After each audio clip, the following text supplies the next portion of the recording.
When I first started working, I had access to a really nice cafeteria with quite reasonable, healthy food at a reasonable price point. When I moved abroad a few years ago, that all changed. I don't have access to an easy cafeteria with healthy food at a reasonable cost, so I got very into meal prepping or batch cooking, depending on how you want to call it.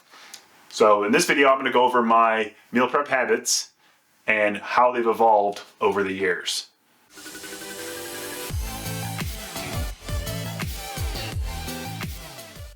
Let's jump right into it. So when I used to go to the cafeteria, obviously I wasn't doing any meal prepping.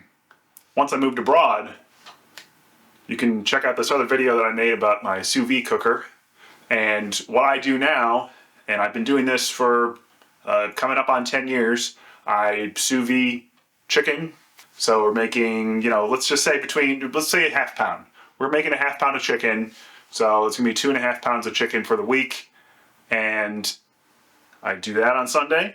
And then I roast vegetables in the oven. And I bought some stackable containers. So long ago, I don't even remember why I bought them. And I fill up those stackable containers with my meals. And I just take that to work literally every week. Actually every week. And the reason that I'm okay doing this is because I've made this food taste so good, I'm going to eat it ad nauseum. Like, I've actually been doing this for years, and some people think I'm crazy. I might be crazy, who knows. But the food does taste good, and when I when I warm it up in the microwave at work, I frequently get compliments because it smells good. And it's just like, well, how do you eat the same thing every day? It's like, well, it tastes good too, and that's how. So it's very easy for me to just, all right, we're just gonna eat the same food week in and week out. Now, this isn't for everybody. So my ethos is you gotta find something that works for you.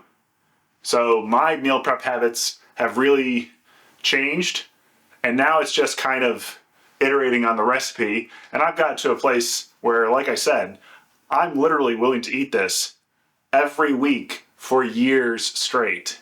Now, this isn't for everybody, and I'm not trying to sell this to everybody. What I am trying to sell is perhaps be a little bit more conscious when you're doing your meal prepping or start meal prepping. Unless you have kids, obviously that'd be a little more challenging.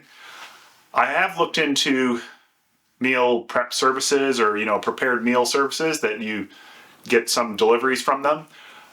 So that'd be the next step, logically.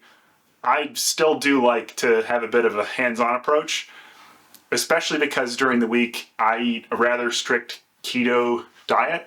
So a ketogenic diet with very low carbs, and a lot of those meal prep services, I wouldn't even want to look at a keto meal prep service because that's going to be so niche that I suspect it's not going to be very cost effective. Where I have such a good option that I've been eating for years, I'll just keep doing that. We'll see. Every few months I evaluate if there's any new suppliers for those meal services. They're just not really for me these days. So what I would say is find something that works for you. Just be more conscious, pay more attention.